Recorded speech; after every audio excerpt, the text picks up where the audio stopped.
చేసినటువంటి బడ్జెట్ అది పూర్తిగా రాజకీయ అవకాశవాద బడ్జెట్. అంటే కేంద్ర ప్రభుత్వాన్ని నిలబెట్టడం కోసం అటు ఏపీ ప్రాంతీయ పార్టీ కానీ బీహార్ ప్రాంతీయ పార్టీ కానీ ఈ రెండు రాష్ట్రాల ప్రాంతీయ పార్టీలు బీజేపీ ప్రభుత్వం నిలబెట్టే ప్రయత్నం చేశాయి కాబట్టి ఈ రెండు రాష్ట్రాలకే నిధులు కేటాయించారు. అంటే కాంగ్రెస్ బీజేపీ రెండు జాతీయ పార్టీల వల్ల తెలంగాణ ప్రాంతానికి ఒరిగింది శూన్యం. మేము ఒకటి చెప్పదలుచుకున్నాం, ఇక్కడ స్థానిక ఉన్నటువంటి బీజేపీ ఎమ్మెల్యే పాయలశంకర్ గారు ఆయన జిల్లా అధ్యక్షుడు, మొన్ననే పార్లమెంటు సభ్యునిగా బీజేపీ అభ్యర్థిని గెలిపించుకున్నారు.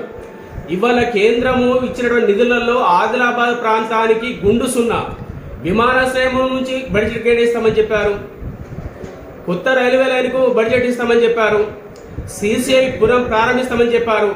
ఆనాడైతే ఎన్నికల ముందు పాయలశంకర్ గారు గొప్పలు చెప్పుకున్నాడు, నన్ను ఎమ్మెల్యేగా గెలిపిస్తే నేను సిసిఐని తిరిగి ప్రారంభించే ప్రయత్నం చేస్తాను, ఖచ్చితంగా నేను గెలిచిన తర్వాత సిసిఐ వద్దగానే మీడియా సమక్షంలో సంబరాలు జరుపుకోవడం చెప్పారు.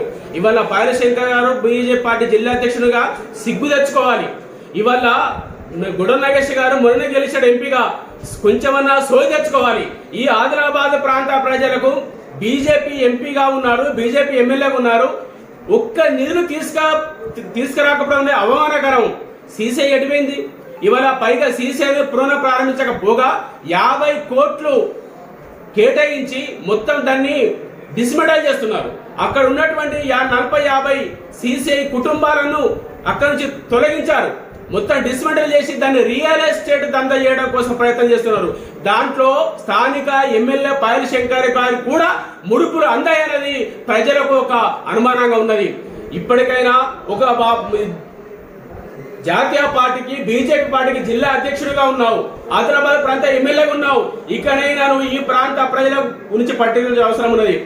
మొన్న గెలవని వరకు నన్ను ఎమ్మెల్యే గెలిపించండి నేను చేస్తాను చెప్పాడు. ఇవాళ ఎమ్మెల్యే గెలిచిన తర్వాత ఏమంటున్నారు, ప్రజలు వాళ్ళ సమస్యల కోసం ఆయన ఇంటికి వెళ్తే ప్రభుత్వం మనది లేదు, మనం ఏం చేస్తామని మాట్లాడుతున్నాడు. కేవలం పదవిని అవకాశవాదం కోసం వాడుకుంటున్నారు తప్ప ఈ ప్రాంత ప్రజలకు ఒరిగింది శూన్యం.